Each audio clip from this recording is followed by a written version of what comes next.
and welcome to the Friday episode of Stand Up, the day after the January 6 hearings, and I've got reaction from you, from listeners who were hanging out with me last night for over about an hour. I talked with folks after the hearings were over. We watched them together, and then we talked during the recess and after again, and so many great points being made by listeners. You're not going to want to miss that hour.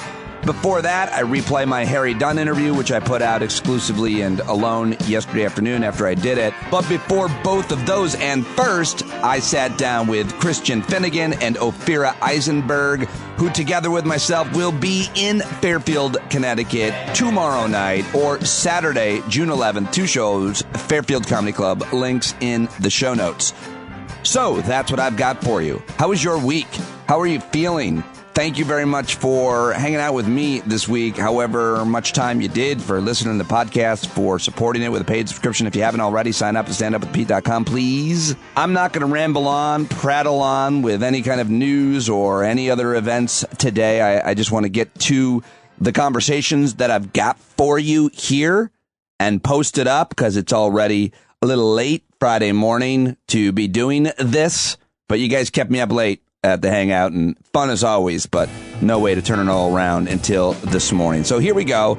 I hope that you enjoy it. You're going to Christian Finnegan, Ophira Eisenberg, 2 of the most established comedians in the New York scene across the country. Everybody knows them. You should support them in all the ways that you can, please, including watching both their specials on YouTube, getting Ophira's books, and, of course, subscribing to New Music for Olds. That's Christian's newsletter. All right, here I go with Christian and Ophira Finnegan.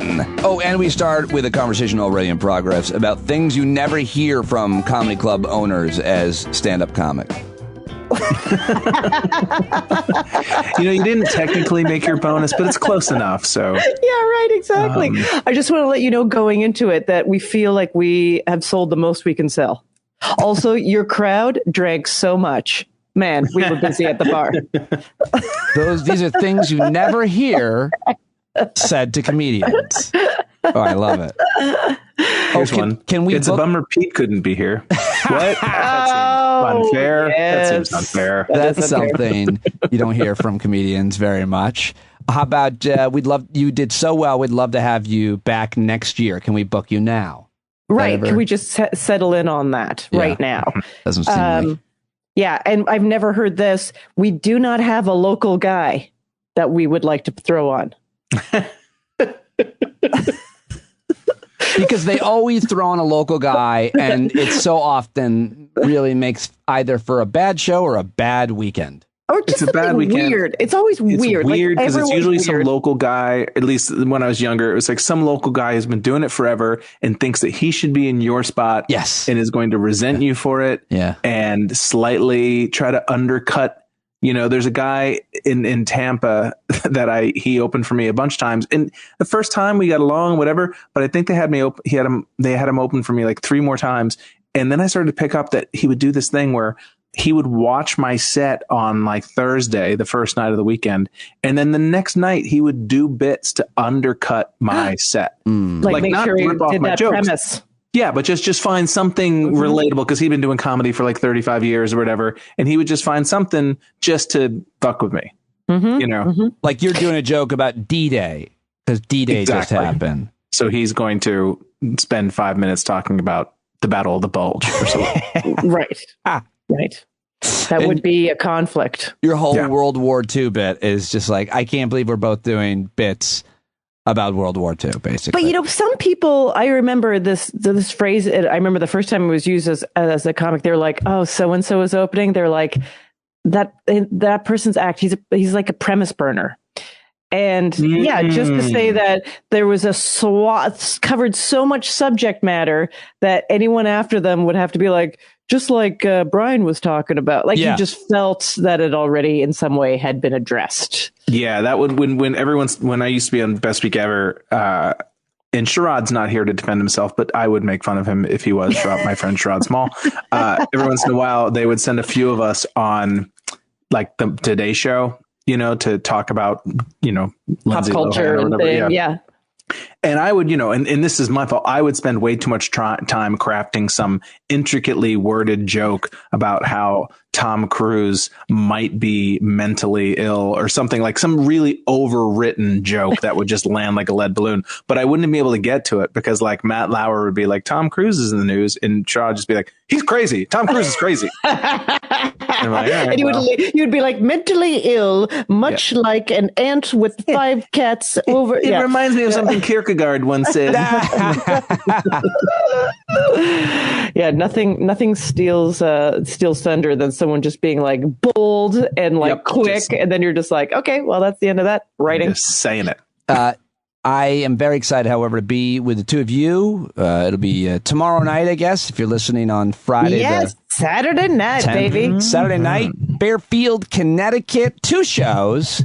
Not one, but 2. We'll do a little Q&A, which is a real fun thing to do, and also we'll hang out. We'll get to... And by Q&A, we mean that we are going to go into the audience and find out what advice you need on top of whatever questions you have. Yeah. We are there as smart mouths to solve problems. That's right. It's very clear to me that you people need a lot of advice. And luckily, the 3 of us are there to provide it for you. A lot of people just have questions, though, as well about life. And I think we're the people to answer them. Not, big things like a plumbing issue and larger things like existentialism.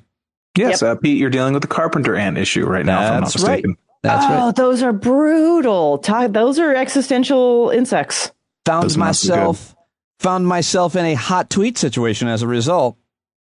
It's hot tweet. Well, it's not clever. It's not a clever tweet, but if you ask a question on Twitter or whatever that's called, or if you say, I've got this problem in my home or in my life, or what's better, apples or oranges, like those kind of things. And it's just, it's kind of just frustrating because if I do think I have a somewhat clever thing to say, offer or share or promote, and you get nothing. And then I'm like, I got carpenter ants. What am I supposed to do?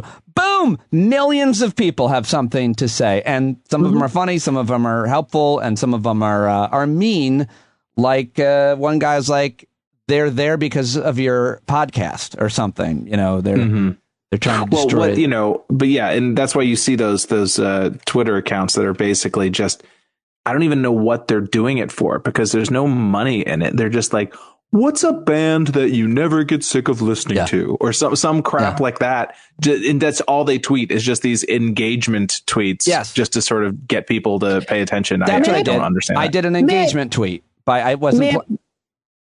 I just want to point out that the sound waves from your podcast could draw carpenter ants because they would feel like that is pleasing, and it might draw a lot of different things. But first, the carpenter ants, because they would be like, something's happening somewhere that sounds good. You know what? I hear something good coming from a shed. What do you think? Yeah.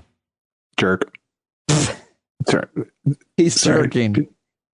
That's what he said. When you hear something from a shed, Christian just said he was insinuating I was masturbating, Ophira. That's what he said. Yep. Yes. By the way, all of these ants I found out also are anti-fascist, so that's good at least. Oh, that's good. Yeah, it's a matrilineal organization, isn't it? I think so.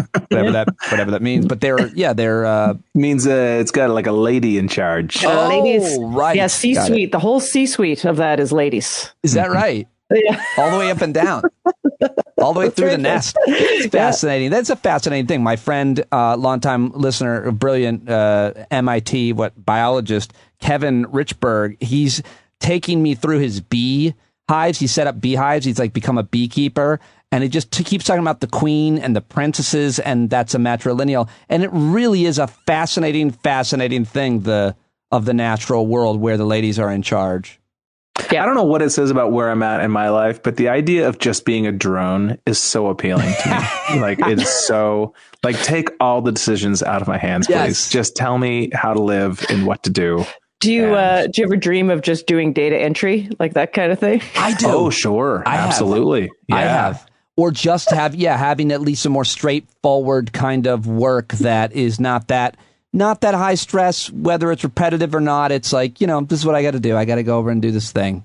I take this rock and I move it over there. Then I go bring the rock back over to the first place, and I bring it over to the other place. Actually, I talked to someone the other night who told me that they, their job is from home, but they are a scheduler for an investment banking operation. I like, and that it pays very well. They're just scheduling. They're just scheduling and scheduling. They have 3 meetings a month, but it gives them a decent wage and health care. And I was honestly like, What's the name of the bank? What does that mean, scheduling? Like scheduling? I guess you're scheduling meetings. You're scheduling, like they need someone to schedule. So anytime in your life that you've asked for a meeting with someone and they go, so-and-so, Jimmy, can you schedule a meeting? That's the person. They're doing it for tons of people. Fucking Jimmy. Always getting my gigs. Well, the job that I want, I just heard about this job. I mean, I've heard about it before, but I don't have the skill set for. But maybe I could acquire it. Is I want to be a caretaker, like a handyman. Like you have a second home in Vermont, and the pipes froze, and you have me on retainer. And I go over there and I defrost your pipes, and then that's it. Are you serious? That's like you can do that. Yeah, I want to do that. 100%. Yeah, I think I'm going to do that. And then when the party of nubile teens come by, and you can be like, "Old man McGillicuddy, he died 10 years ago." Right. It will always be the murder where it's like they take off the hood and they go, "The Phantom." Yes. Oh, it was the groundskeeper. Phantom of the Jerk Shed. As soon as you heard caretaker, you went right to Scooby-Doo, didn't you? Yep. Yeah, pretty much. That's awesome. The secret of the Jerk Shed. It would start like that, Christian. Yes. It would be the absolutely. secret. Yes. That they think that he's got dead bodies in there, but really it's carpenter ants. And unless you could use the carpenter ants, unless you could do a slight genetic modification of the carpenter ants, so they actually were more interested in flesh, and then they could eat the bodies. Oh wow, ooh. That got dark in Marvel Universe. Let you know where Ophira's brain goes. Yeah. Well, so is there a job though that you already mentioned you're a scheduler. I'm a caretaker. Christian, what drone job do you think you could do at least for a week before you blow your head off because it's not creative enough and you're not challenged? And I guess like something driving oriented. I don't know, but I hate driving. What am I talking about?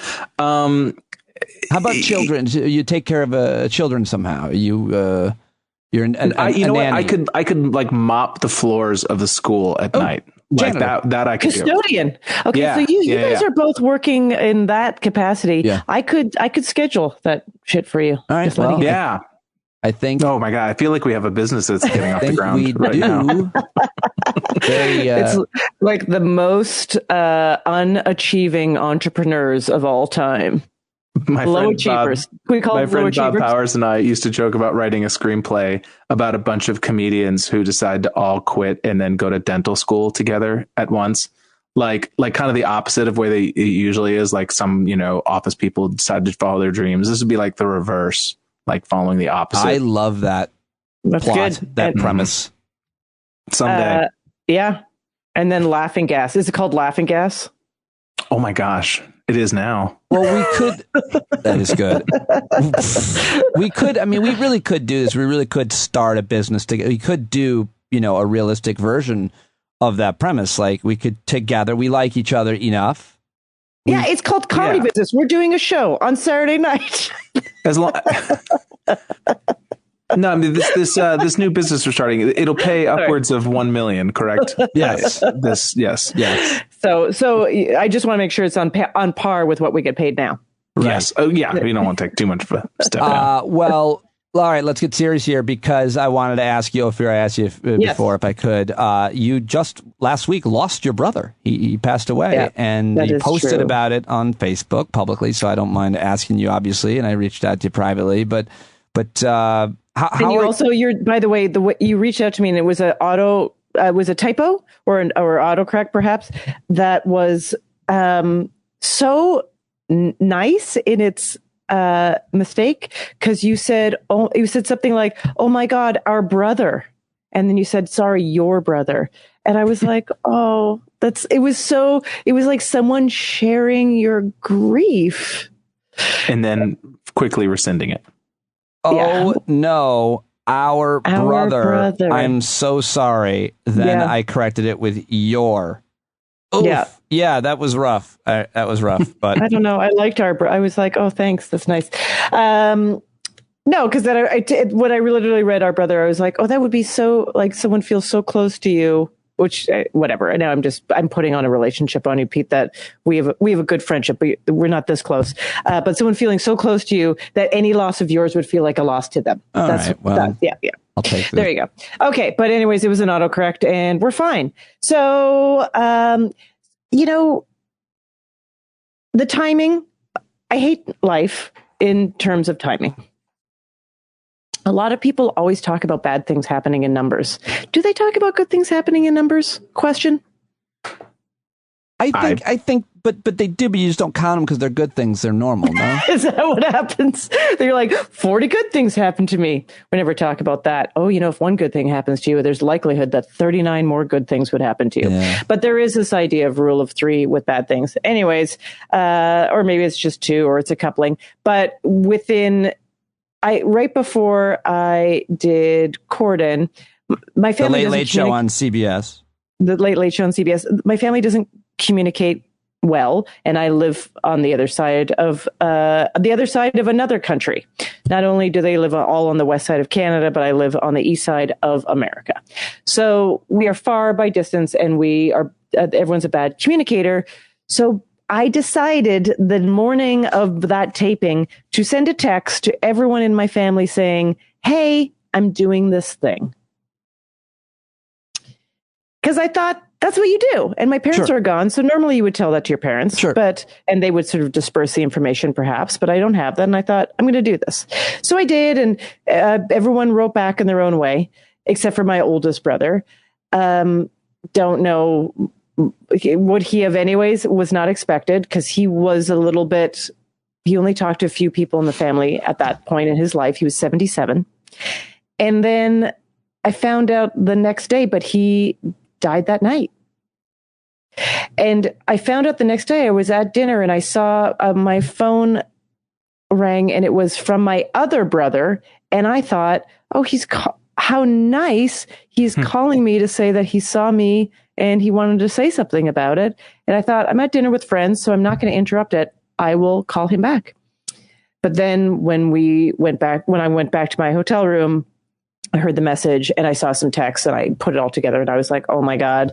And of course was just immediately filled with tons of different emotions. And by the way, 2 solid martinis. So I was like just downing bottles of water and making phone calls. But I was a little also in terms of everything like selfishly mad that I didn't get to sit in something nice for just a little bit longer. Yeah.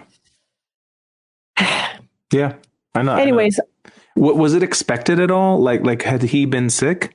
So I wouldn't say he was well, but he wasn't on death's doorstep. He had different health issues over the years and wasn't great. He also was a very rich man who had lost his money. So he was living in a modest low-income housing apartment alone with a dog. I think he had a very modest life, but he was functioning. He was still driving a car, which turns out to be uninsured.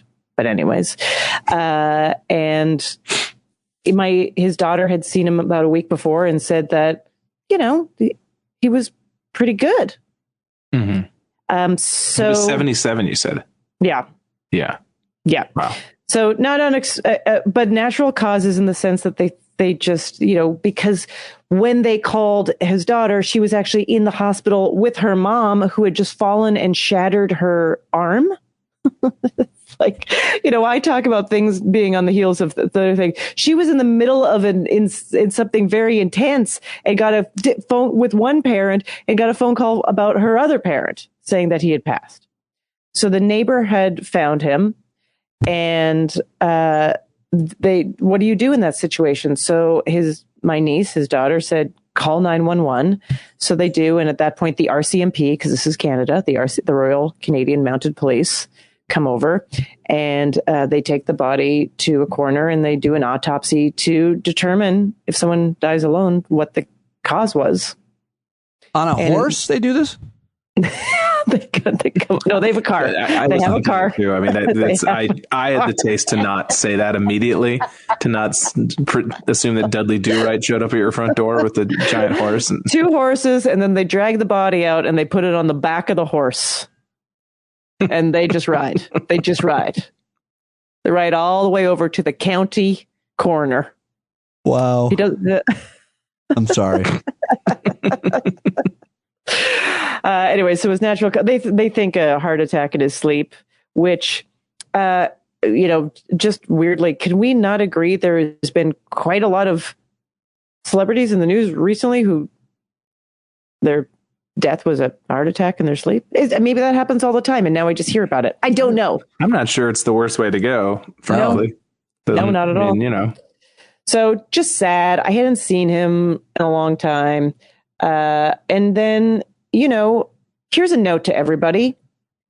Don't not leave directions as to how you want the things to go after you die. Yeah. Because people are going to make decisions for you. And I don't know. And everyone will wonder whether they're the right decisions. Yeah. And yeah. Yeah. So, write it down. Word document. I don't care. Post-it note. Whatever. Is there an example that it's probably so personal, but like something that's like, oh man, I can't believe didn't leave directions for this, or what you would have wanted? Yeah, like the Jewish, he married, he was divorced, but he had married a Catholic woman. So the kids were raised sort of a little bit of both, but I think mostly, identifying with Christianity on some level, not so much Judaism. I'm not exactly sure about that, but that's what I think. Mm. And so the standard thing with the Jewish funerals is that they happen extremely quick. Yeah. You're in a pine box and you are buried and everything basically within 24 hours. Yeah. Yeah. It's very, very quick. And it's it's heavily ritualized. Yeah. Shitting, I just said shitting Shiva. I'm sure I'm not the first one to say that, but that's, I don't know if that's good or bad. That seems like a lot of stress to like turn that around. I've got an appointment. We did it with my mother. The only good thing I will say about it is that the speed of it there is something interesting about the speed of it. I think the reason it was done in the past, and I'm just making this up, was probably for some very practical reasons. And we don't have to do that anymore. But there is something about the speed of it. And then you're left to grieve without any of the busyness. I don't know. It's interesting. Yeah. Interesting. And you don't have to make there's money, of course, because a funeral costs money, but there's no casket money. And the stuff it's the most modest. Mm-hmm. Oh, that's like, yeah, my wife and I have discussed this. Well, actually, I haven't really told her my plan. I figure maybe I should tell you guys my plans. Now it's going to be basically copywritten. So good. Audio copyright. Let's hear. Okay. I need you to get a wood chipper, and I want you to put it on a balcony of a tall building on New Year's Eve. And at midnight, like just force my body in. And so that just all of my innards and everything just sprays down on people with the confetti. And everything like that. That's what I want. Is this in New York? Is this like a Times Square kind of thing? Maybe, maybe that's unrealistic. Maybe we'll find somewhere maybe like a Charlotte, somewhere that's a little more accessible. Just Chicago. How about Chicago? Chicago still, it might be a little too much security. Just as long as people are covered with my innards, that's really what I care about. I immediately thinking about the Pine Box, and I just had stayed in a very nice hotel in LA, and just thinking about the Pine Box, I was like, you know what? I think I want, I don't want a Holiday Inn. Like, I want at least a Marriott Courtyard for my final box. Like, I don't need a Ritz-Carlton, and I don't need a boutique, but like Marriott Courtyard Mm-hmm. Extended stay. I just want to be as a coffee maker. I don't have any. I just want to be. Want one of those live burials. They put you in the ground and a raspberry bush to grow out of me. That's what I want. That's a nice. Live burial. You want to be alive? Yes, I want to be buried alive. And It's odd. Honestly, I don't even want a coffin. I really like, I seriously just roll me into a hole. Yeah. Like I really, I think we should. I don't care. I don't care. How about cremation? Even that feels like too much work and too much money. It's like, I don't want a dime to be spent on my body. I know. After I die, because I have no illusions about any of that stuff. So just literally just roll me into a pit, Potter's grave. I don't care. But for the service, can we put you like upright in a lazy boy, like a nice comfortable chair, like just upright, like you're alive still almost. And before rigor mortis sets in, I need you to get my fingers into devil horns. Just so I have like a sort of a Ronnie James Dio pose. That must be someone's request to do something crazy like that. I'm sure. 100% taxidermy. It made I remember Kiss, the band Kiss. You can buy a Kiss casket. No. Oh yeah. Oh, they market everything. But yeah, you can get a giant Kiss casket, and it would not surprise me at all if somebody wanted like the actual Gene Simmons makeup. In a casket. I mean, why not? So I have to say that I posted that thing on Facebook, partially because with this sort of lack of ritual that was put in, at some point there will be some way to gather and that everyone's spread out. I felt a need to have something publicly facing that acknowledged that this person lived and then passed. And I was thinking about it. I was like, I don't think my niece is going to take something out in the paper, like an obituary. This would be, in British Columbia. And I thought, unfortunately, Facebook is basically obituaries, births and obituaries. And I was like, that's where I'm going to put it. Yeah, I think that's smart. I think it's thoughtful. And I think that what else are you supposed to do? I don't know that I've ever posted that I personally lost someone that way, and I certainly do. As much as it can be like you go through your timeline and you see something like that, and it's someone we're as close to as you, your heart is broken for them immediately, no matter what's going on. And there's always that question about the appropriateness of that. But I think it's better to do it. I got an email today from a guy, a good friend of mine, whose mom just passed away at 86, and it's the same thing. I want notice when people I care about have a loss. I want to know that. What I don't want is people I don't really know post about their loss. Then I don't want. Well, that's How do you delineate control that? Like, how do you control it? I don't know what the answer is. I guess get off social media. Like my dad would never find out such a thing, that way. Because email might be the way to go. Yeah. I think I will say, so I was feeling a lot of different emotions about the whole thing, as one would, and sadness. But when I started reading the comments on Facebook, because I was like, and I was actually hoping that some of my extended family that is speckled throughout, because I was like, do the cousins know? Do these people know? Do the Australian family, just how do they should know, my Dutch family. And when I started reading some of the comments, I just broke down.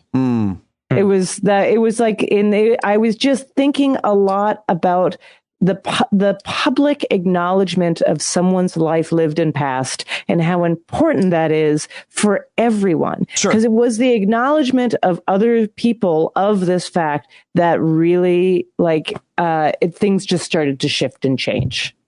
Mm-hmm. Here's the question for both of you. How do you go on stage and make people happy and make people laugh when you've just suffered a death or some other kind of tragic loss, disappointment? How do you go back out there, Christian? I'm trying to remember how quickly I did. I remember once when my younger brother passed, which was the first kind of family death situation I dealt with. I went back to Massachusetts for a few days and did all of that. And then like the night I came back, there was a roast. There's a group of friends that I've been on a CC list with for 25 years. And we used to once a year or so get together and like rent out a party room at a restaurant and have like a roast, which was a ton of fun because it was just all friends. There was no audience. And so and it's also people who know each other super well. So you can get really like idiosyncratic with your insults and things like that. And I almost didn't go because it felt inappropriate to go, because it was probably a week after. And I didn't know, but then I was like, you know what? I'm going to go, but I'm not going to get up and tell jokes. I mean, that would be inappropriate. But as I took the train back to New York, I just found myself, I was like, well, I'll write a few things down just in case, and then by the time it rolled around, all of a sudden I was like, now I really kind of want to go, even though I had already told people I'm not going to get up. Like my brother passed away. It's inappropriate or whatever. And it was the greatest night of my life. Yeah. And I did get up, and not that it mattered, but what I really remember is other people's jokes. But, it was super, super therapeutic. And so, I mean, and that's a little bit of a mixed answer, because it was not just getting up at, the Funny Bone and talking about, hey, what's up with sporks? It was friends talking to friends, but man, what a great way to kind of like usher me back into sort of being in the, the real world with among the living, so to speak. That's a great story and example. And same for you, Ophira, whether it be your brother last week or, I mean, you've suffered too much loss. Too much loss. I mean, I think, immediately, I remember immediately is not for me. So I had to take some time off, and how much for every advice. But I remember just started comedy, someone being on stage and saying, a seasoned comic and saying that their father had just died, and they were doing that act their night. And I remember looking at that person going, you shouldn't be on stage. Yeah. Like you're talking through the jokes. It's almost muscle memory right now. But like, why are you doing this to yourself? It's like wrong. But to each his own. But I find there's a little thing. It is a celebration of living, but also, when the stage is more comfortable than reality. Oh, 100%. Because on the stage, you control everything, and the narrative that comes out of your mouth is the narrative, and it is this suspended space where everything is in it's just a different reality, and that one that I can manipulate. And to me, can be so comforting. Absolutely. I want to ask one more question. I'll let you guys go, but we've talked about this before, but someone would be like, oh, that's a depressing conversation. But the bottom line is we don't talk about death and grief and sorrow and loss nearly enough. People say in Western world, or much less in the U.S.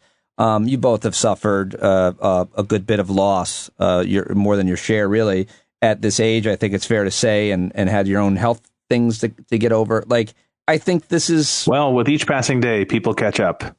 I think the point I'm trying to make is this is always... No longer exceptions. The point I'm trying to make is this is always a good conversation to have publicly. I think we've role modeled a decent... No matter how you deal with it in any way in the new world of social media, as comedians, as performers, as people, can you perform your job? And all I know is when I have, a lot of adversity, it's harder for me to do the kind of work that requires a lot of focus. And now what I mean... Focus is so hard. Like I can go up and give a speech, give a performance, do an interview, but like editing the podcast together when I got something on my mind, oof. Well, anything that doesn't demand your immediate attention, like anything that allows you to go down wormholes is going to be difficult. Yes. Yeah. Active attention is so active listening. I know that they talk about that like in improv and blah, blah, but active listening is like a dream. Yeah. Like when you're forced to, because it's so, you have no choice. What? Yep. That's what I was expecting. I see what you did there. Well, guys, I love our talks, and I can't wait to see you guys Saturday night. Saturday night, 2 shows, everybody. 2 shows. 7-9, FairfieldComedyClub.com. Thank you for sharing all that, Ophira. Thank you, Christian, as always. I love you guys, and I will see you Saturday. Toodaloo. All right, there they go. Christian, Finnegan, Ophira, Eisenberg. Please check them out, and hopefully we'll be able to see some of you tomorrow night in Fairfield, Connecticut. Coming up, my conversation with Officer Harry Dunn and an hour from the hangout after the hearing. But right now, I just want to quickly tell you about this week's sponsor, which is Indeed.com. They are the best job hiring site out there. Go to Indeed.com/standup right now.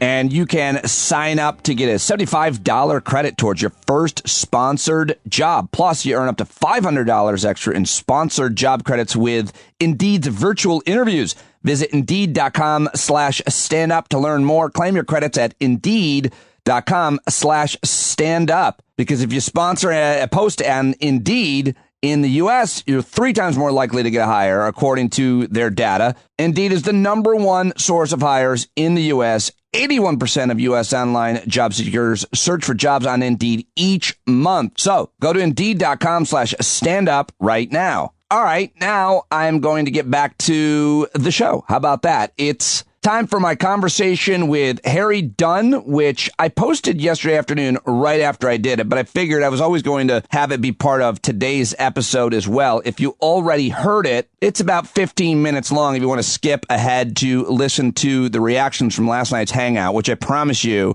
are really good. I'm not sure how much I needed to edit it. I really didn't, but I think you're really going to like that. But Harry Dunn joined me yesterday for a conversation. He was there in the hearings. You saw him on camera last night. But before that, he talked to your pal, Pete. And I like to think that's the value of the program, that I'm able to get these high-profile, super important, in very much demand guests, even if it's last minute, like it was with Harry, and he really busted my balls for that. I told him ahead of time, I go, I'm sorry, this is so last minute. And he took it and ran with it. He's on Twitter, by the way, at Harry Dunn, if you want to say hello to him and tell him you heard him here. That would mean a lot. Also, we have to take up a collection to get him some bourbon. I mean, that wasn't really my idea, but listener Will Power suggested it this morning. He said, I'll give you money for that. So maybe I'll decide how. If you're interested in sending like 10 or 20 bucks or more to buy him a bottle, or I'll buy him like 10 bottles of bourbon. It's Harry Dunn, and he deserves to have as much bourbon as he wants, according to me.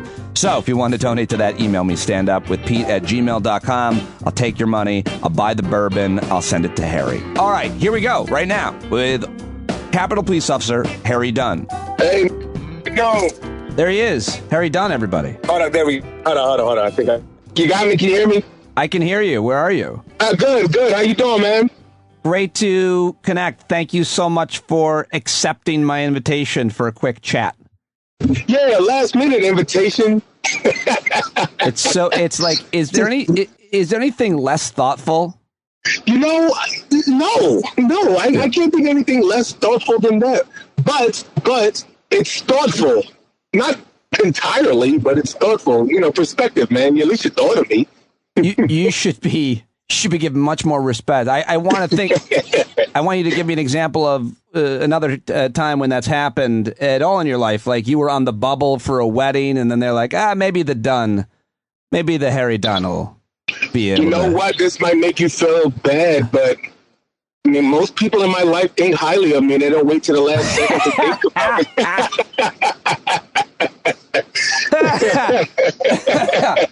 Wow, I really thought you were going to give me a decent example, but that was literally the meanest thing you could have said, actually.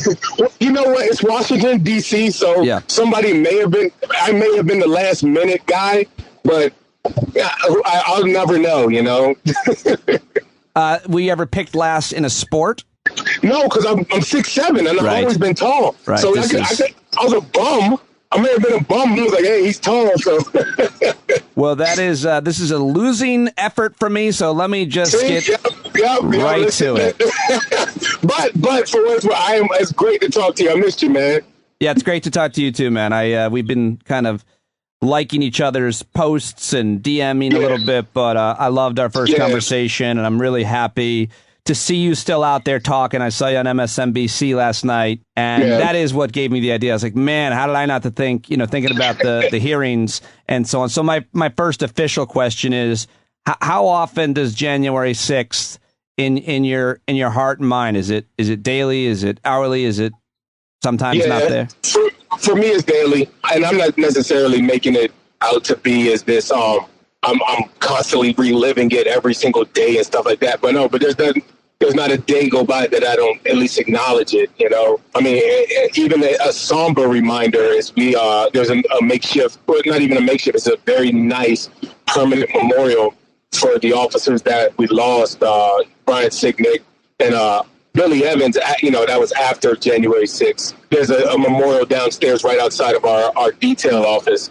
So that's a constant reminder daily of those guys, those two brave officers who are no longer with us anymore. So yeah, it's not a day goes by that I don't think about it in some capacity. Do people, I know I asked you this the first time I talked to you, but do people recognize you and say things, and if so, what? Yeah, it's funny. A couple of my coworkers have teased me about it because they've been standing around and they'll be like, "Oh my gosh, it's you, the hero." And I'm like, "Wait, we're all heroes. Like 3 of us here. Don't just single." They're like, "No, yeah, all of y'all, but yeah, you." So, I mean, you know, they tease me about it. There's a couple of them call me in loving fashion, Hollywood or whatever. But some people ask, you know, come and take pictures with me, and you know, it's nice to be acknowledged, right? But you know, I'm just doing my job, man. So yeah, you never wanted it. You'd have been fine without it. You had a master's degree, and what do you have your master's? Yeah, you have your master's degree in a thing. I forget what it is. You'll tell me, but that doesn't seek fame and recognition. Public health. When I was at school, public health. So this whole COVID-19 thing was right up my alley. Right. So yeah, that must be epic ball busting every time. I would just be relentless. I am also a Capitol Police officer. Hello. Hi. Over here. They look at me. They're like, "You're not even 5'8". Are you sure? You're not even fully a man." So how will you be taking in the hearings tonight? You and I are talking this the afternoon before, and what do you hope that they discover, that they affect? You know, I'm going to be attending in person. I will be doing media, a couple programs, obviously, to talk about it. You know, I like to leave my opinion out of stuff of this magnitude, like, especially where you have a voice and a platform. I mean, I'm sure people listen to your opinion, but I think in this world, that's why we're in so much trouble, because everybody has a platform and everybody has an opinion. And that's all these opinions, people take them as fact and as gospel. Like, you know, people are saying like the January 6th committee isn't legitimate, and it's not. That's somebody's opinion, but it's 100% legitimate when it comes to the facts.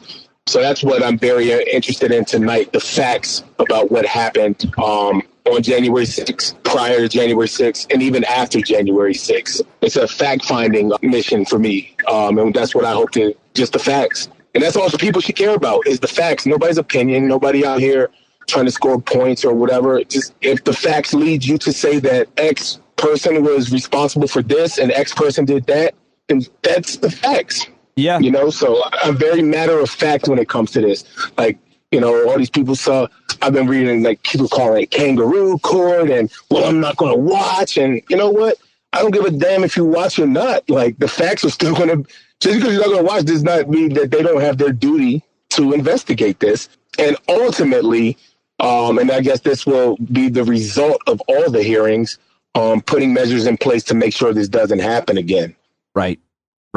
That's so probably unlikely, because you would have to get those measures through the U.S. Senate, but the House will pass them, and we'll see what happens. But yeah, I mean, that's exactly the most important point with anything like this. With any of these commissions, investigations on any horrible thing that happens to the country, you want an investigation into what caused it, and then you want safeguards put in place to prevent it from happening again. That would be the best outcome. But yeah, you talk about opinions and platforms, and you're exactly right about that. You know, how do you feel that, you know, with the most watched cable news network isn't even going to be airing these hearings, and on what I refer to as Earth 2, even though you're right, the facts are the facts.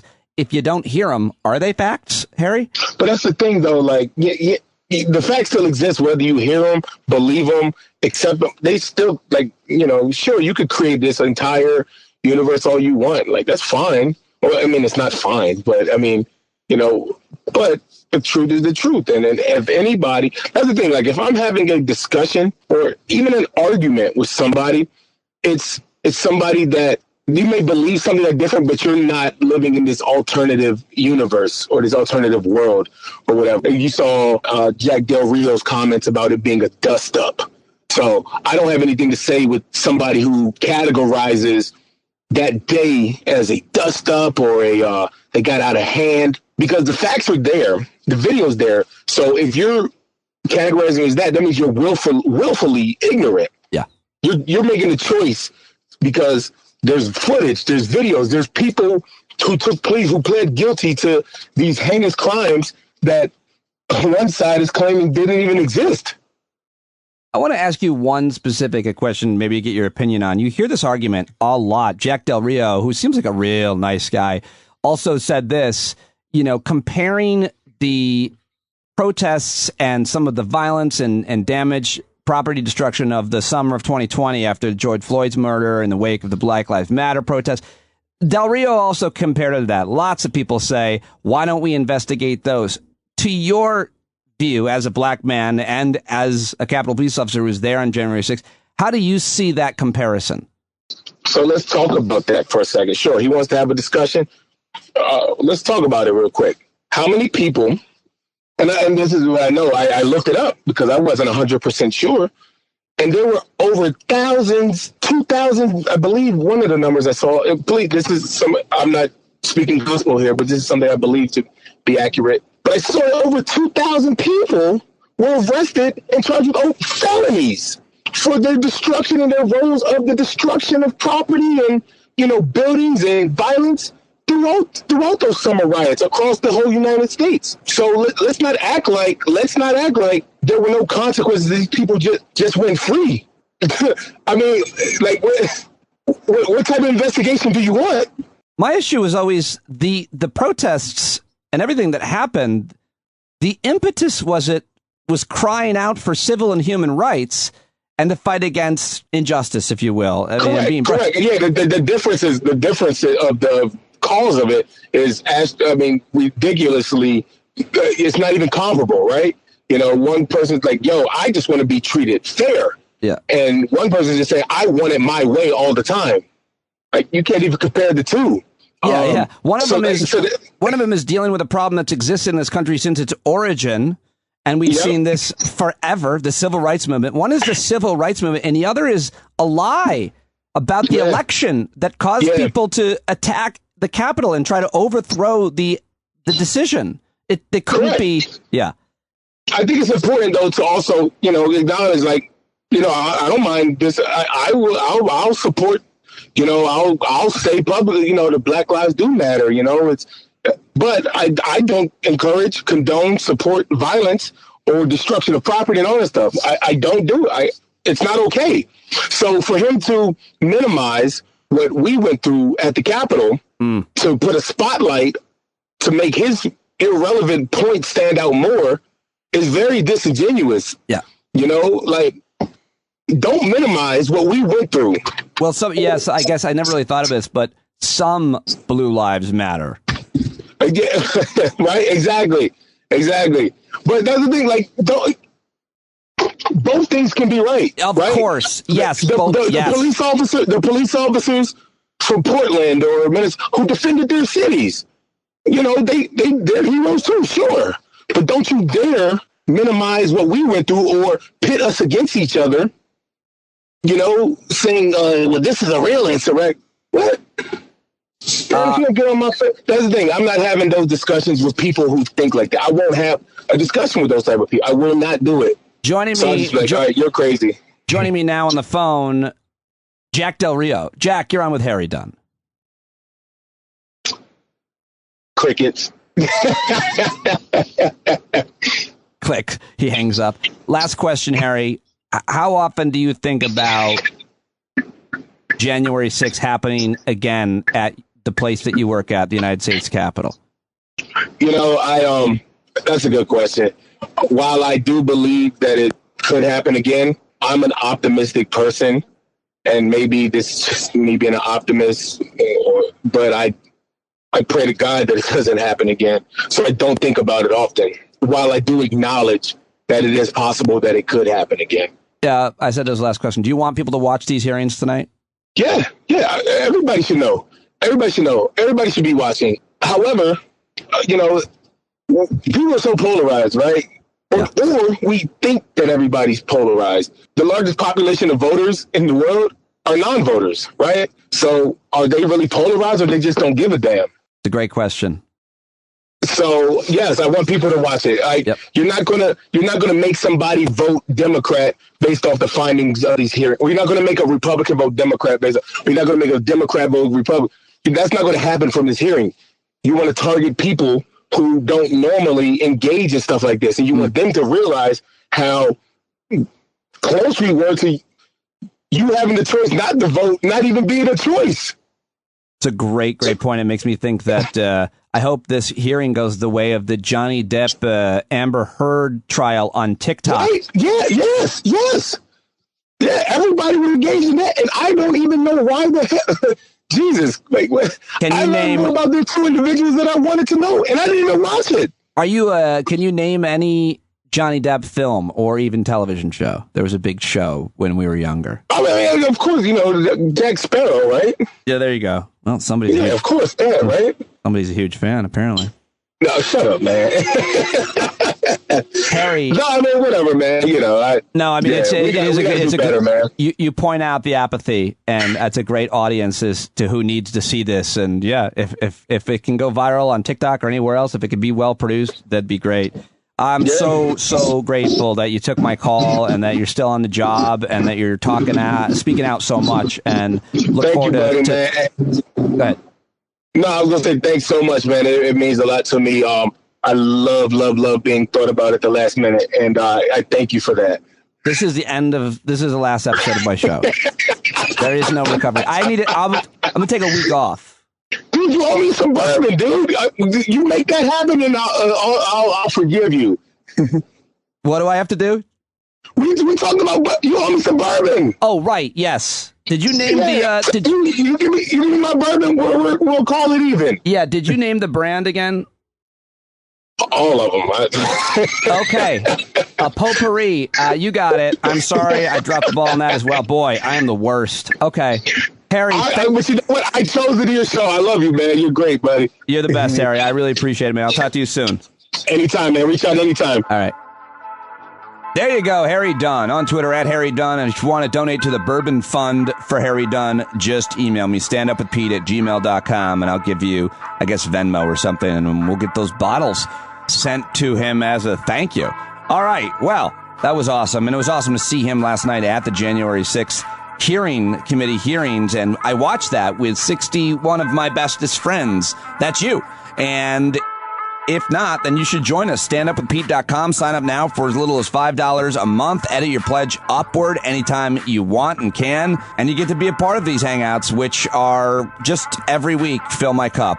We did a watch party. We watched the hearings for 2 hours, and then we talked about them after for an hour. And there was just some really great commentary from people like Bill Boyle, Nick DiFabrizio, Tina Winsett, and our friend Vicky down in Atlanta. She spurned us to take action, to not just complain. So it was a pretty wonderful conversation, and hopefully it doesn't need too much editing because I'm not going to go through it. But I am going to share about an hour of our hangout last night with you right now. All right. Is it adjourned on your screen? In my time zone, the committee has just stood adjourned. Yeah? Are you behind? Maybe you're a little bit. Thank you, Mike. You're in what time zone? I'm in Arizona. Mountain time zone. You acted like you didn't know for a second what time zone you were in. You shrugged your shoulders and said, I guess Arizona, whatever that one is in. It's been a long day. Yeah, for sure. All right. Well, I'd love to get everybody's reactions and we can hang out for a while and talk. Clara Jeffries at Mother Jones writes, the January 6th committee has made a deft play to get your attention. They're doing it by deploying all the tricks of a limited run HBO series or podcast.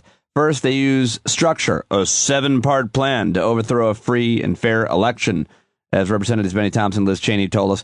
And they're going to devote an episode to each part of that plan. Care to see which members of Congress begged for a presidential pardon for their role in the coup? Tune in to episode 4 In the prologue, Clara Jeffries at Mother's Jones writes they laid out where they're going to go and which night you can tune in for what part. They're dropping little previews of the juicy depositions. I especially appreciated the way they let Jared show himself to be the callous traitor that he is, and other evidence to come. And they cut to film a timeline of sorts of what went down that day. Maybe 10 minutes of how the rioters talked of their plans, how they started to breach the Capitol, how Trump egged them on from the bandstands, and then via Twitter, how the police fought for their lives and the lives of members of Congress. By the end of the ransacking clip, my pulse was racing. I had a bit of PTSD reaction. Then they dropped the mic and went to a 10-minute recess, allowing the room for the TV pundits to express how they, too, were blown away by the storytelling. Somebody mentioned that right here in the chat. Maybe it'll bog down, Clara Jeffrey closes with, maybe none of it will matter. But one thing is for sure, lawyers, TV producers, and storytellers of all stripes will be coming back to this first hour for years to come. I go to your reactions. Kevin is really one of the most cynical, bitter fucks in my world. Go ahead. There's no way this changes anything. Thank you, Kevin. I'll eat my panties if this changes anything. You have mentioned your panties several times tonight. That's all I got tonight. I think you should have to give away a pair. I really do. And I don't know. I see some fucking popcorn. Yeah, what are you jamming into your face? And while you're literally lying down and you're jamming food in your face. It's just styrofoam peanuts from his shift to the UPS. Exactly. No, that's what I'm poisoning myself with styrofoam because nothing's going to change and I'm terrified. Bill B, would you like to talk poor Kevin R off of a ledge, or do you have to do a live read for hair gel? Please comment on Kevin's velour bed. And also Kevin's, if anybody wants to talk about Kevin's bedstand, whatever that fucking thing is. We upholstered this ourselves. We bought this. Clearly you did it yourself. We did this ourselves. Are you It's beautiful. It's beautiful. There are clearly mirrors on the ceiling as well. Do you have a fucking lamp installed in the middle of that headboard? Yes or no? Is there a lamp? I read myself to sleep. Kevin, is there a pole in the room? Is there a pole? Okay. The fair question. And I was kind of wondering if that's a camera or a lamp. We're not really sure on what is in that. Mike, another good question. There's so much to talk about with the January 6th committee hearings. Can we return to the coup, please? I want to talk about the coup, but your fucking last dual headstand is really, really upsetting me, you aristocratic prick. Bill, what do you want to say, Bill Boyle? Do you think Kevin is his cynicism is on target? I think that velour on this bedstand is a coup in and of itself, actually. So, yeah, I don't know. I mean, I'm skeptical that anything's going to change. At the same time, I think we're early days on this. And the whole point of this, as you and I talked about, is that we want to see if this forces the Justice Department to do something. Nothing that came up tonight is going to do that. But what may do that is when they get the Georgia officials in to give testimony and it becomes clear that Trump broke the law there. Are you done peeing yet, or should I keep talking? Keep talking. Okay. So yeah, that's what I think. I'm not sure that this changes anything, but it definitely, and they're doing a better job. Certainly, as I've said multiple times, having the petite blonde woman whose grandfather fought at the Chosin Reservoir. They're trying to talk not just to suburban women and to younger women, but they're definitely trying to talk to their parents. But I don't think that I don't think the people who are living on Earth 2 are tuning in at all. I don't think you're not going to get them. You're not going to get them, and that's not even the point to get them. In order to get a piece of media to change someone's mind, you have to kind of meet them where they're at and bring them over. And they are so far gone. I don't know how this committee could actually bring them in. They've been gaslighted for so long.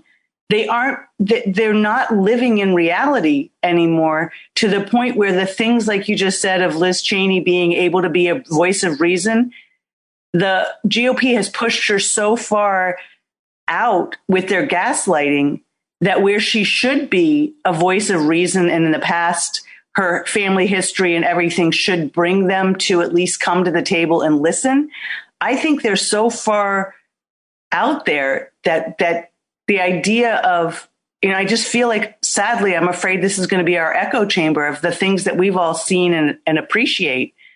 And they're just not going to come and get any of it. Does anybody, yeah, Bill? Yeah, so I think that we have to get away from this idea that we need to convince the Trump people or the highly Trump sympathetic people anything. We're not going to, they're not going to change. And when you have extremist movements that are as large as this one is, they don't go away by persuasion. They never do.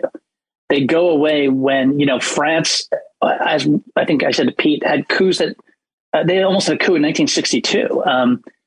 Germany had a series of coups leading up to when the Nazis finally took over, coup attempts. These movements don't end because you talk them out of it. They end because they don't win power.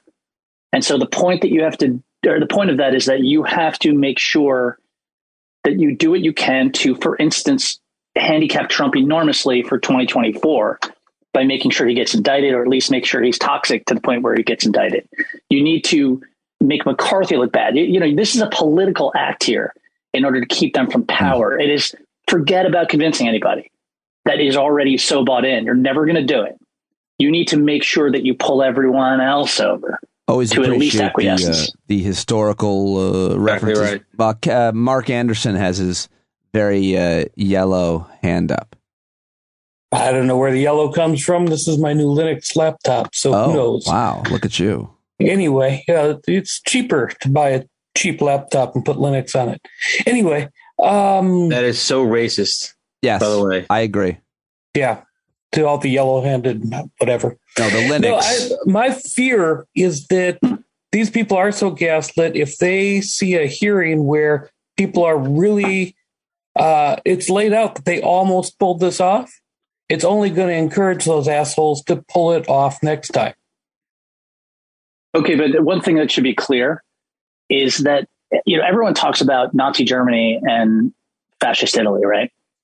They're exceptions to the rule. Fascist movements and right-wing movements have tended to lose, actually. Talk to Pinochet about that, too. Sure, but you can always name. You can name a lot of fascists that have been very successful. You can, sure, and you can also name many. The vast majority of fascist movements failed, and so we tend to give these things a sense of inevitability, and there is no inevitability, and we tend to look at them as like sort of things that just sort of happen. They don't. It's a political process and a political struggle that has to happen. What about the fact that so many of those douchebags, Mark, got arrested and had their lives ruined, and they're paraded in front of cameras in courts crying their faces off, like hundreds, like almost 1,000 of them? Do you think that changes the mind of some future douchebag that might want to, rush a state house, rush the Capitol, and then lose his career, his family, and his plumbing business? I don't know why I attacked plumbers. I don't know why I did that. They were like, not there. I don't think that's going to help. I think, in fact, they wear it as a badge of honor. I've been to prison for this. Let's do it right next time. We've had time to learn. We've had time to practice. 4 months of probation doesn't change anybody's mind. Bill, you're talking about fascism and the examples from history. But there's one very specific thing that's true here that isn't true anywhere else. People can just go around massacring people on their own. Why are we not more like Rwanda? Well, actually, there was an enormous amount of violence in Germany and Italy and in France and in Romania and in most of continental Europe to levels that we would not believe. So we're not any different, really. Did they have the weapons in their houses at that time like that we do? Sure. Germany was dominated by the Freikorps. People came home from World War I, and many of them came home with their guns. And there were incredibly violent civil and interstate wars that happened all the way to 1923. How the fuck do you know that? Because I read about it. I'll give you a good example. The Polish army one of the biggest battles, one of the most important battles in modern history was when the Polish army beat the Soviet army in 1921 to stop Poland from becoming a communist country. And it was like a battle of hundreds and hundreds of thousands of men in 1921. So yeah, we're not any different in that respect. In fact, there's a lot less guns here than would be, that would be worse. I mean, it'd be worse if there were a lot more guns, but we're not unique in this in any way. You know what I think is, it really does affect more than the Joe Blow who might consider storming the Capitol is all the politicians who are going through political calculus when deciding whether or not to support a potentially subversive act by the administration. So, the guy who's the attorney general in Georgia, who's thinking, all right, political calculation is the right thing for me to do here to go along with the administration, or is the right thing for me to do here to stand my ground? And because I think that, there's a hell of a lot more people than you would think. Maybe not. Yeah. So Germany was not dominated by the Nazis in political terms at all. And a thing that I like to say to people all the time is that fascism doesn't win because there are ever enough fascists. Fascism wins because of opportunists, right? Hitler and the folks around him were surrounded by opportunists. And by the way, the Nazis took power in Germany was that the conservative establishment that didn't even really like them decided it was worth using them. In Italy, it was a little different, but it was, again, the conservative establishment was afraid of a civil war. And so they decided they would use Mussolini for a while. Right. So there's never enough. And in our country, there's certainly not enough MAGA people to run this country, to take it by force. The question you have to be concerned about, and what you hope that this sort of what the Democrats and Liz Cheney and Kinzinger are doing now does, is makes it politically not politically cost effective to be an opportunist for the Trump people. A lot of them have already done it. But I don't know how well it's working out for a lot of them. And I think it is a good thing that Trump's track record on trying to get people in office is not very good. Yeah, the establishment struck back last night in states like South Dakota, folks. What if the ghost just jumps bodies? What if the phantasm leaves Donald Trump and enters Ron DeSantis? I think it already has. Well, political movements are like that. I mean, Germany had there was a thing called the Steel Hats, or this enormous veterans organization in Germany that was very right wing. Most of them became Nazis. The guys who made up the fascist party in Italy, it was the union of fascists actually originally. These movements form, break up, and the key is to not allow them to grab power and hold it when they form. You a steel hat? No, I'm a Nazi. You should be a steel hat. No, I'm a Nazi. And scene. You are welcome, folks. You are welcome. So the question I was gonna ask a question, and that was basically like, is this gonna motivate any of those sort of middle of the road commentators, if there are any of those left, on Twitter or Instagram or social media or cable news, to kind of go, all right, we need to distance ourselves from that. And then I realized that's almost like saying, do we have some fucking influencers making content who can sway some people? Like, it has reduced to that much social media bullshit. I mean, we all saw the way this was packaged, as much as Kevin hated it. This was clearly they wrapped at 9:59. That's not an accident. Like, this whole thing, I understand that what they're doing, and I even appreciate that they're doing it, but the whole process just feels so gross that we've got to this point where, like, that footage should be enough for 80% of America to go, fuck this. And we're not there, and that's terrifying. Well, but we have senators saying there were tourists walking through, and people that are already part of this cult, that are part of this whole scene. They don't give a damn about what the truth is. So they can't be the focus. The focus has got to be like what Stacey Abrams has done in Georgia. It's got to be on that 70, 80% of voters that don't even freaking show up. And until we learn that lesson, we're going to get beat. We have got to focus on not on these idiots and these nut jobs that are on the other side. We've got to focus on the voters that are not showing up. Vicky is absolutely right. We got to scare the panties off those people. That is a righteous rant. Your sexist commentary continues, Kevin. What did you say? Earth 1 versus Earth 2. Yeah. Yep. To me, there's no middle. This idea, this 1980s idea that there's a middle ground. Fuck it ain't. Will this put pressure on Merrick Garland? Well, is there a middle ground? How about this? Vicky's making me think. Vicky's righteous rant, by the way, is brought to you by Kevin. What do we have for Vicky? That was because that really is a kind of a game changer of a rant from her. I'm going to give Vicky used popcorn leaving. Ooh. Wow. I have the same popcorn bowl, Kevin. It's not a popcorn bowl. It's just standard Tupperware. But okay. The point is, popcorn bowl, Pete. Stop it. The point is, Vicky says it matters. Forget about them. Turn out the vote.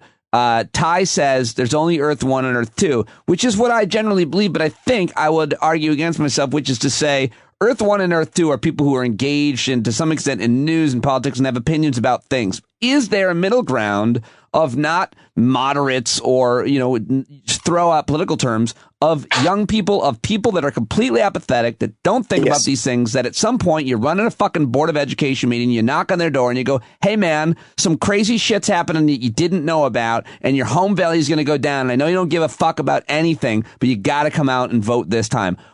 That's what Vicky's saying. Yeah. That's what the focus should be. It's certainly what I learned in this campaign I was involved in, and I would love to know if anybody thinks about that, because that rant. Well, all right, I hear what you're saying. We've always known that we need to get the vote out. That's never going to change. It's always a case of getting the vote out.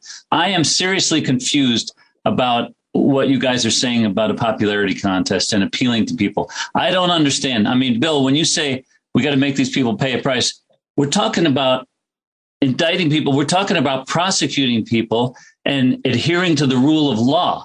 I don't understand why we're talking about a popularity contest. If we actually follow the rule of law and we put some big honchos behind bars, we're really risking blood in the streets.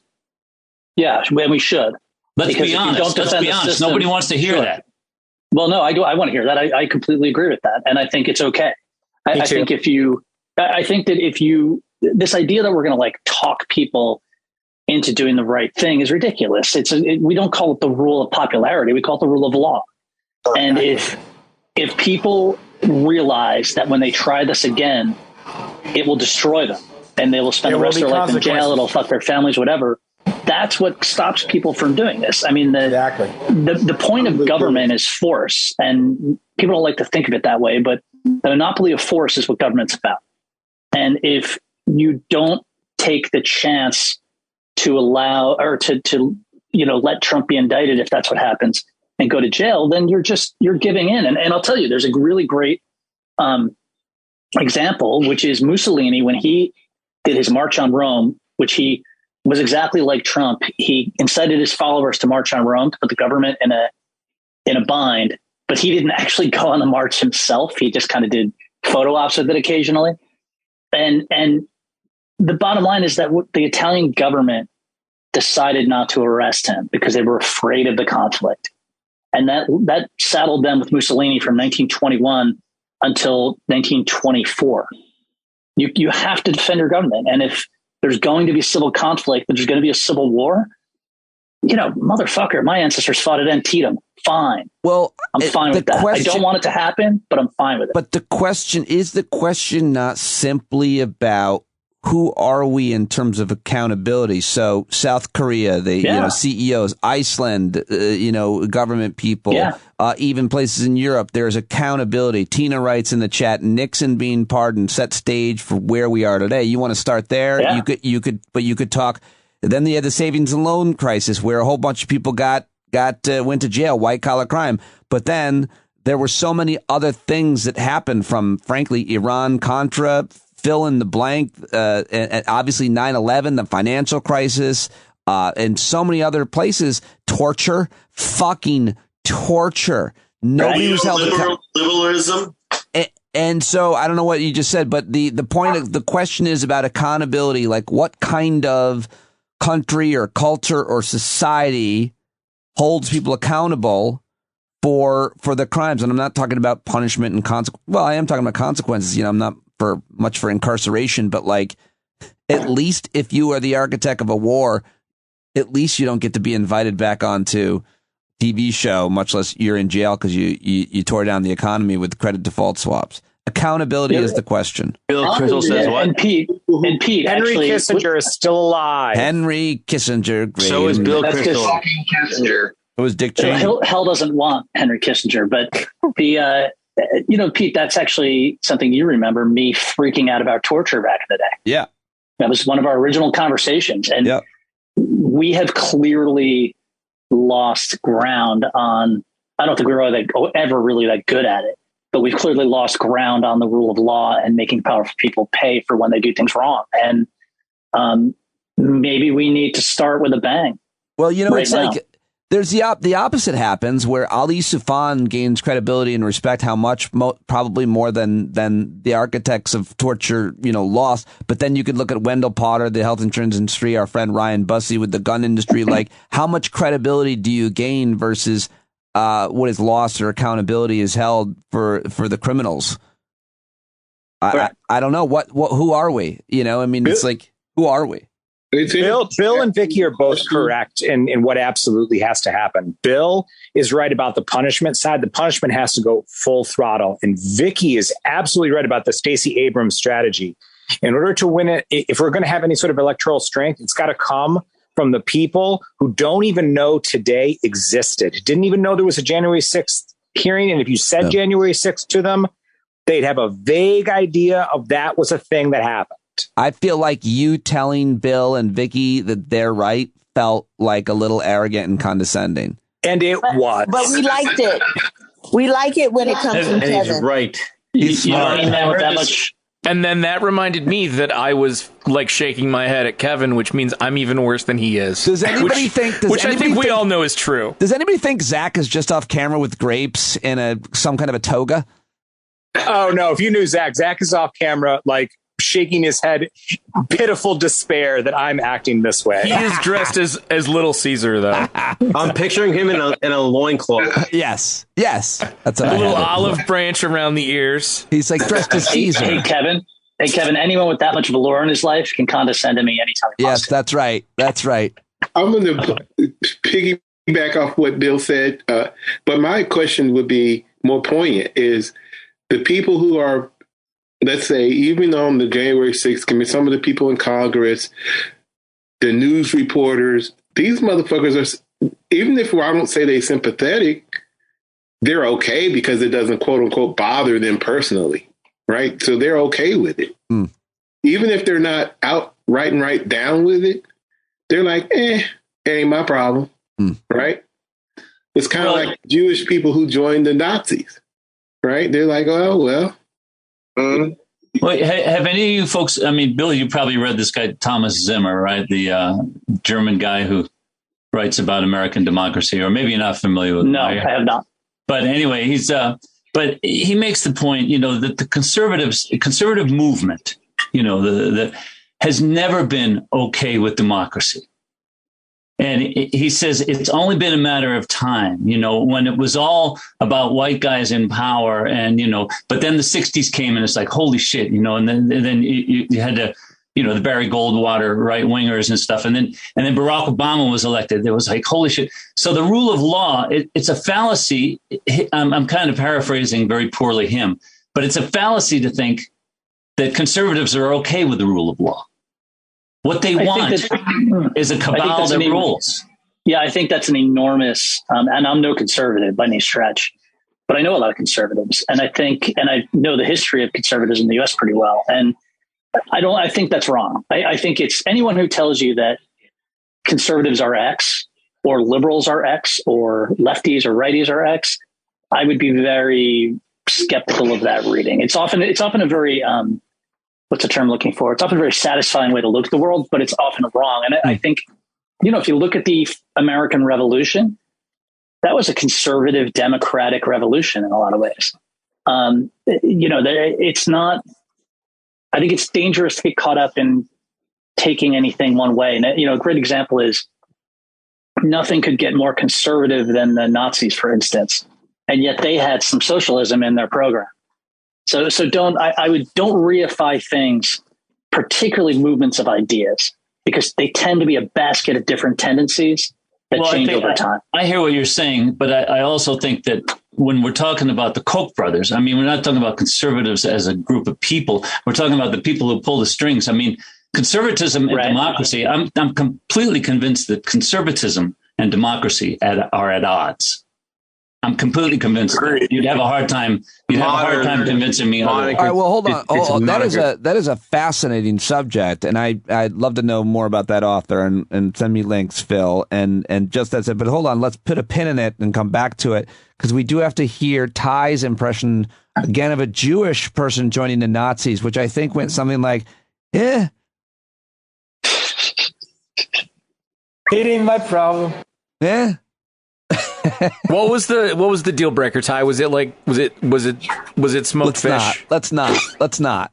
But I'd only left that one back as a So no, but getting back to the hearings, and that there's going to be more. There's going to be a lot more, and it'll be interesting. Well, there's been so many so many fascinating things said. What a smart group of people. I loved hearing from you. Is there anything else? I just to try to reset that you wanted to react to about what you saw in the 2 hours tonight. And yes, Nick DiFabrizio. And if anybody wants to call me names for being critical of Benny Thompson's performance, I just, for me as a comedian and radio guy and live TV guy and I think so much about performance, because it doesn't matter how smart you are. If I've learned that as a host more than anything else, it doesn't matter that you're the smartest scientist in the world. If you don't know how to communicate, nobody is listening.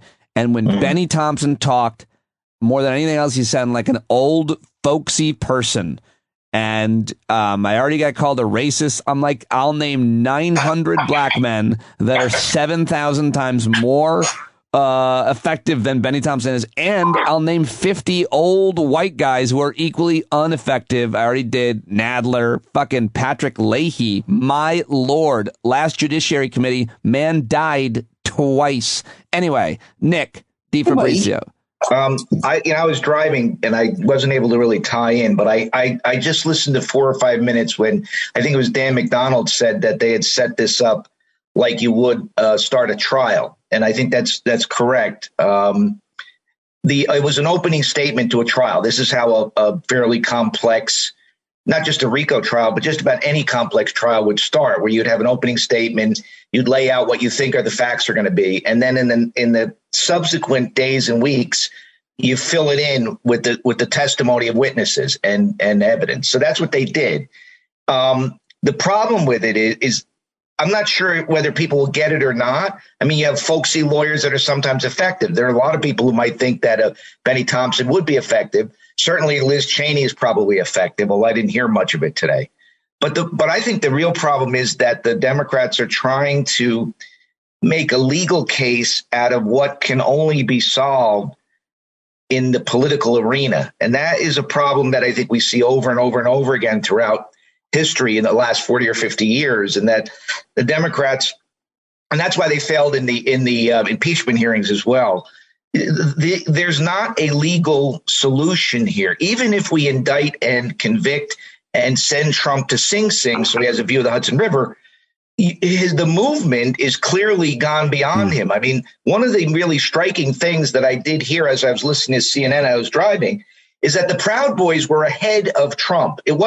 I don't think it was so much Trump making plans for the Proud Boys. It was the Proud Boys were ahead of Trump. Everybody is always ahead of Trump. He's smart like that. He watches where things going and he gets on the train. It's like, And when we were in litigation with Trump through the 90s, he was doing that all the time. Yeah. He was always one step behind, but very smart in turning things against people.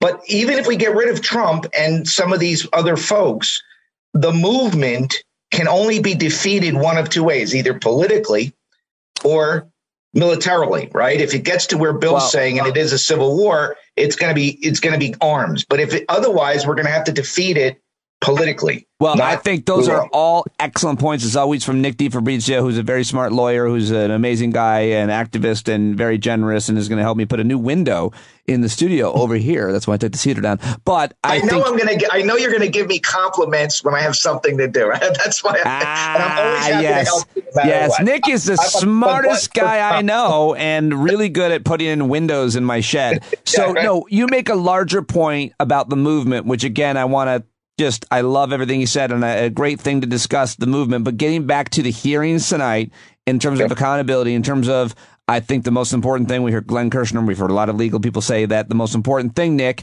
is will there be any criminal referrals? Will the Department of Justice, will Merrick Garland take anything from these hearings? I think that's the most important thing. And one other quick comment, all I'm saying in the chat, Matt Elliott's like, we give Pat Leahy a pass because he's a deadhead. I love Senator Leahy. I think he's a great, smart guy. I'm saying keep him away from microphones. And the other thing I'm saying is if you've got Jamie Raskin there, you don't need anybody else. That's the point. It's like if it's a basketball metaphor, it's like you're leaving Jordan on the bench to put in a mall Santa Claus.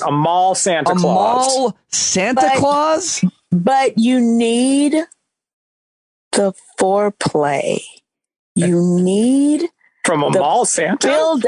Well, listen. First of all, what I don't need from a mall Santa, Vicky, what I don't need right now is an erection from your delivery of. You need the foreplay. The last thing I'm thinking about is anything sexual. All I hear this sexy voice go, "You need the foreplay," and now the whole subject is lost. So, but there's the popcorn. It just did it for me. So thank you, Kevin.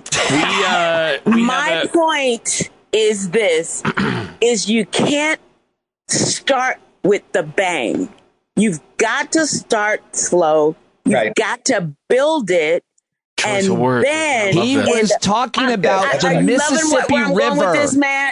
Are you loving where I'm going with this, Matt? I am following along like it's an audiobook in my car and I'm all by myself, Vicky. Let me tell you something, honey. You've got to take it slow and end up with the bang at the end. It can't be bang, bang, bang, bang, bang. Ask anybody. Don't shoot your shot early. You don't want to do it early. You want to build to where this is actually leading. I disagree. I feel targeted right now. I'm saying. I like bang. I think you should feel hurt, Matt. You should feel hurt. I like bang, then 15 minutes of maybe a little bit slower, then bang again, and then I sleep in a sandwich. Why is that so controversial? Are we still talking about the trial? We are. Why did no one just lose their imagine a world in where Boris Johnson was caught on tape saying that he hoped that his second in command was hung by a mob and killed. How did that not resonate through this country like some sort of shockwave? It did. For how long? Well, you underestimate how willing people are to accept fascism and authoritarianism. It's pretty common in any society. There's a lot of people. No, I agree with you. Yeah, that's where I'm going. We're all fucked. And if that doesn't scare you, then, get your passes to Canada and let's all go. I'm only about 3 hours away from there. Well, I tell you, in Rwanda, it happened really fast. It happened slow, and then it happened fast. Slow it very first, fast, and then it happens fast. And so the bang at the end, I think, was what Vicky said. Okay. Thank you. Thank you, Matt. I feel hurt. You bet, sweetheart. Ooh, sweetheart. No one shows up at your front door and punches you in the face. You get inured step by step to others around you. So I put this in the chat, but we have a Trump rebuttal on Twitter via JL Covan. Oh, I haven't watched it yet. Oh man. Is Danny Mac going to share it? I'll put it in the chat again. There we go. Whoever wants to run that business cam. It says page doesn't exist. What? Click on that link.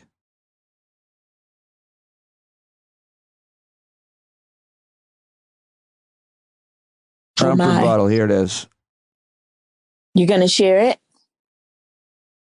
I was just going to play the audio, but actually, I don't see it.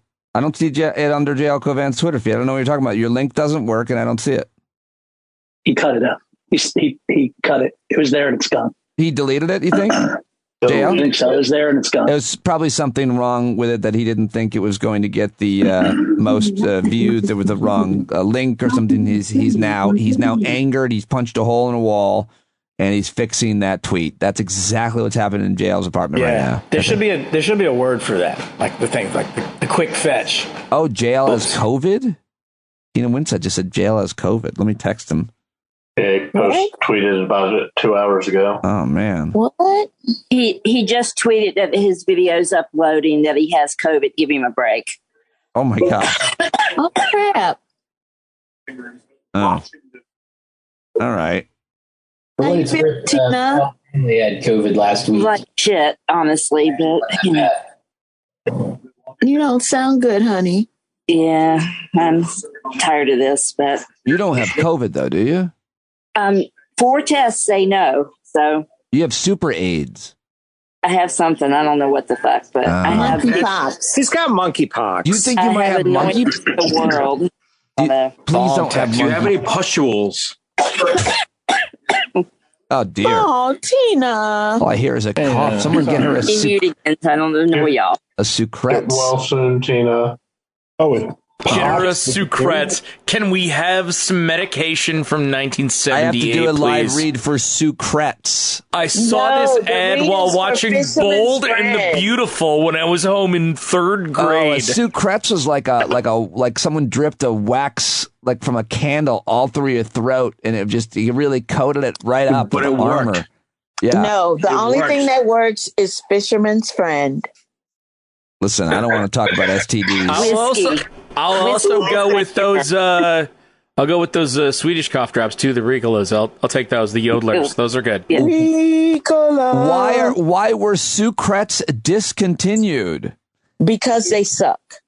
Get it? The Sucrets cough brand has been discontinued in the U.S. Huh? Wow. Because they suck. I'm going to keep saying it. They sure do. I think it's funny. I think they swallow. No secret. They cause cancer, but they worked. What are we seeing? What are the people saying on the networks? What are they saying? Has anybody seen any hot tweets? Twitter seems to think that the Dems killed this thing, which means that it's probably a fucking nightmare. Well, that's your. How about that officer, Melissa? Is it Edwards? I liked her a lot. She was straight out of Central Casting. Jr. or Rudy Giuliani. Who's that? Phil's computer? What do we think of her? That was the voice of Glenn Kirshner, I'm pretty sure. No. Was it? It might have been. No, I think it was. Yeah, I think it was. What? Oh, your buddy Harry Dunn is talking right now on MSNBC. Oh, is that right? Oh, yeah. Well, guess who got to him first? Yeah, man, that was so great. Oh, that was good, by the way, buddy. That was nice. I like how you spent half that time where he just made you feel bad because it didn't occur to you might wanted to do this. I don't know before assignment was due. That is not the type of Harry Dunn interview you'll hear anywhere else. And that I said to him, I think after I pressed stop, I go, people can hear your take, your opinion on things, but man, when you just act like real and have like that, like people, I think respect you just so much more. You get to know, you humanize him so much more. He was hilarious. I reached out to him and texted him. I kind of gave him that, but so he knew. He's a smart, funny person. He knew to hit me over the head with that. But I'm like, I'm sorry to ping you last minute, but can you join me? You know what? He's like, yes, 15 minutes if you can do it by the phone. So I like to think that's where the value lies. Anyway, that was awesome. So what else? What else are people saying? What else? So somebody said, well, at least Matty Carlson's algorithm was that Democrats apparently are progressive-minded people are liking it. Is anybody shitting? What is Anand Giridharadas saying? What does Chris Hayes think? Where's Rachel Maddow on this? Who's your favorite pundit? What's Dr. Jason Johnson? Mehdi Hassan's poking holes into this shit right now. Oh no, you get hard to disagree. No, I'm just speculating, but that's the thing that's going to bum me out is when somebody smart like that goes, this isn't that big a deal. I find myself in very very agreeable with the Mehdi Hassan. What are the me too. That's what bums me out. Sarah Kendzior will find a way to make me feel horrible about myself. Yes. Sarah Kendzior will make you find a way to. Yes, it'll make almost personal. It'll just almost be like, oh, by the way, and your headboard's complete shit. What? How did this become about my headboard? Well, been asking myself for the last half hour. So I think it left us with some great talking points for folks that aren't paying attention. So what I do is if I'm going through a drive-through or if I'm in a fast food restaurant or if I'm in a regular restaurant, I try to strike a conversation with my server and say, hey, did you know who's responsible for the wage you make? And then we just go on from understanding that the minimum wage is set federally and that the people you send to Congress decide how much you need to be paid. Do you think that's important? So there's work for us to do. And if we just sit around and just, okay, so this is where I am. This is a Uncle Joe Madison moment. What the fuck are we going to do about it? Stand up. What are we going to do? What are we going to do? Seriously. Yeah. I'm going to do nothing. Okay. You already did something. But what are we going to do about it? No, it's great. I joined Mom's Demand.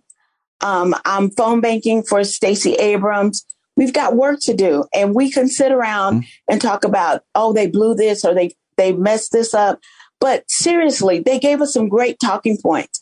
Like, oh my God, did you see that woman? Wasn't that heartbreaking to hear her talking about serving at the Capitol and what happened to her?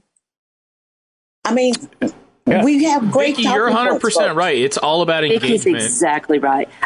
And guys, really, people have to pick up the fucking phone and call. I have a really good friend who worked for a congressman 15 years ago, and she swears, even on the Republican side, it may not change their mind. It may not get them, to do what we want them to do. She said, but nothing drives them to the compromise position faster than getting inundated in their offices with angry constituents. She swears it is like the one thing that will move them even more than lobbyists do. So people have to, it doesn't take that long. You're not going to get a satisfactory answer. Just have your little script in your head ready because they log those calls. And when a congressman or a senator walks into their office and their staff tells them, we got 1,500 calls yesterday, they pay attention. And people, if you can get two people in your life to pick up the phone and make that call, it is something we can do. Even those of us that are really busy, or like I can't really do marches very easily because of Brooke, but I can pick up the fucking phone. And it's just, sorry, rant over. What's Merrick Garland's phone number? Hold on a second. Here it is. This is it's 1-800 Limp Dick, I think. JL Covan's. I haven't seen this yet. Let's see. It working? Sharing it? Uh-oh. Too much desktop information. Too much. Oh, it's so crazy. Well, I'll play the audio. Inside Pete's brain. That was nuts, huh? Here it is. Did I just say you porn? Or no? Study Liz Cheney and Benny Goodman. Variety hours now over. And the Who's that, ratings Carrie? are horrible, and nobody cares.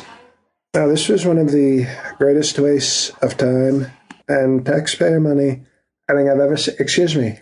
that I've ever seen. It was, we're going to show you reruns. The fake news has played for 2 years, but now we're going to show it to you, and it's going to be even worse, sir. And did you see what they did?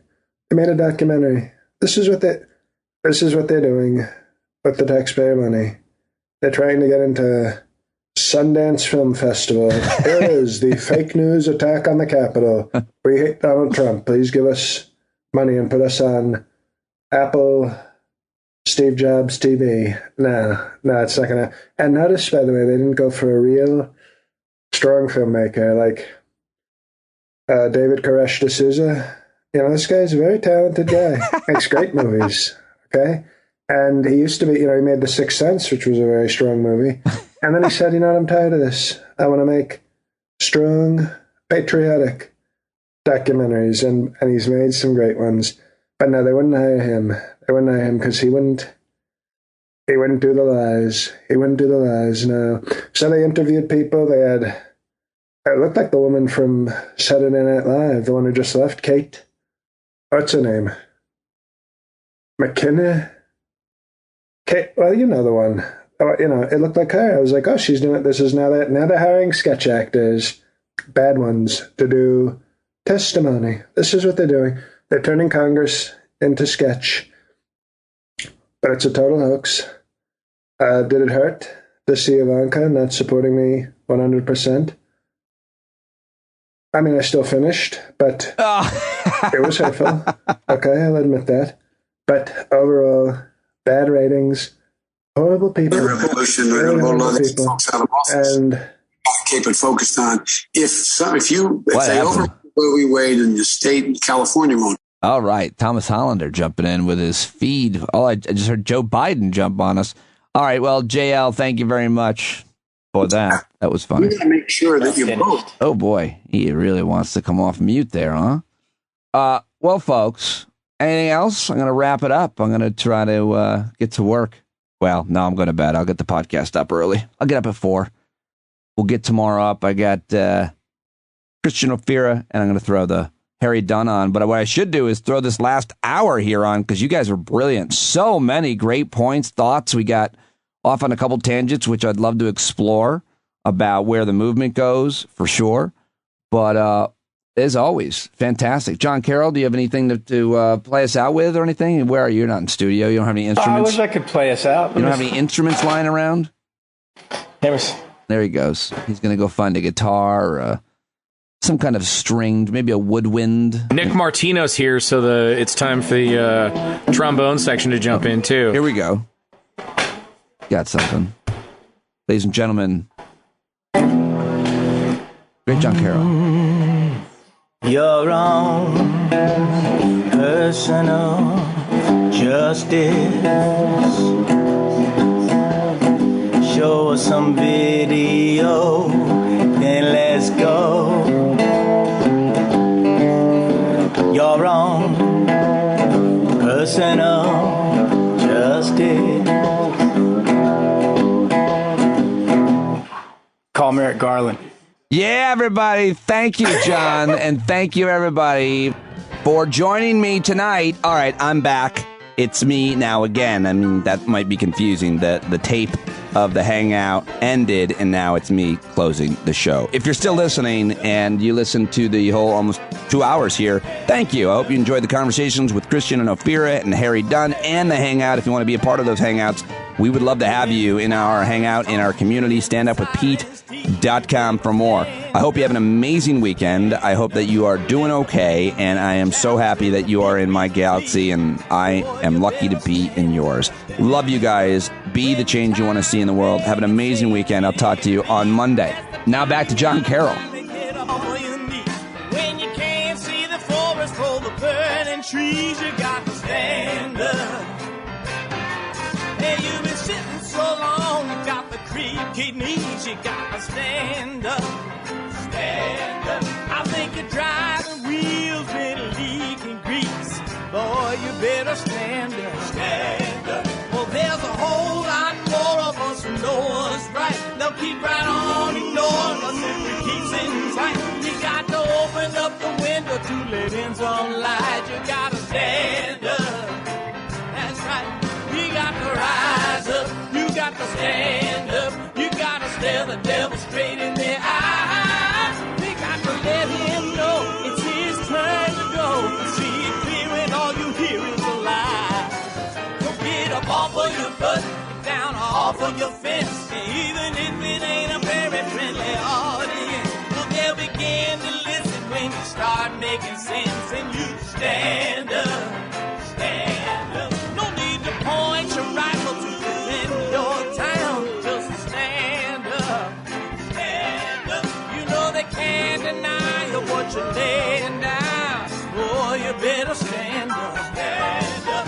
Show your face of every color, yellow, black, red, and brown. She's the place where every lost child will finally be found. There's only one thing to do before we stand our ground, and that's stand up, stand up. Well, the founding fathers saw a land for all. They had to stand up, they had to stand up. They had a keen imagination for a crystal ball, drawing all the plans of a stand up. But all they had to go on was the time they were in, with other causes for laws, and since they weren't even sin, they knew that change was gonna come before the change would begin. They had to stand up. All right, they had to stand up. We got to stand up. We got to look the devil square in the eye. We gotta let him know it's his time to go, and make it clear when all we hear is a lie. Why you lying awake wondering where the money all went? It'll be the cost of freedom that'll go unspent. You can see him flee the scene of that experiment if you stand up. All right, we got to speak up. We got to reach up and raise your voice in every way you know how. Don't be toes up. You got to show up. Ain't no better time to do it but now. No need to pledge allegiance to no wanton tribe. Rise up, show obedience to the voice inside, and listen well and it'll tell you not to run and hide. It says stand